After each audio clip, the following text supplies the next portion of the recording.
एरंडोल तालुक्यातील रिंगणगाव इथून बेपत्ता झालेल्या मुलाचा मृतदेह मंगळवारी सकाळी 8 वाजण्याच्या सुमारास खार्ची गावाजवळ आढळून आला। या मुलाचा गळा चिरून त्याची हत्या करण्यात आली होती।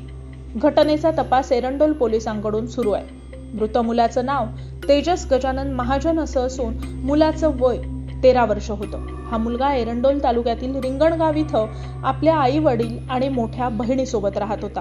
तेजसचे वडील गजानन महाजन हे शेती आणि हार्डवेअरचं दुकान चालवून आपली उपजीविका करतात। सोमवारच्या दिवशी आपल्या मुलाला म्हणजेच तेजसला दुकानात ठेवून ते जळगावमध्ये आपल्या कामासाठी निघून गेले होते।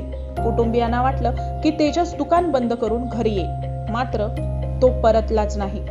सोमवार हा तिथं बाजाराचा दिवस असल्यानं तिथं शोधाशोध सुरू झाली, परंतु तेजस न परतल्यानं तेजसच्या कुटुंबाने एरंडोल पोलीस ठाण्यात तक्रार दाखल केली। पोलीस निरीक्षक निलेश गायकवाड यांच्या मार्गदर्शनाखाली पोलिसांनी संपूर्ण रात्रभर तेजसचा शोध घेतला।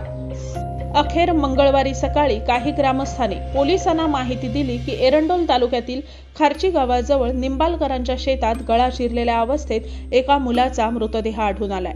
पोलिसांनी घटनास्थळी जाऊन पडताळणी केली असता तो मृतदेह तेजसचाच असल्याची पोलिसांना खात्री पटली। या घटनेमुळे तेजसच्या कुटुंबाला मात्र मोठा धक्का बसलाय। मात्र या हत्येचा तपास वेगाने होत असून काही संशयितांना ताब्यात घेण्यात आलंय।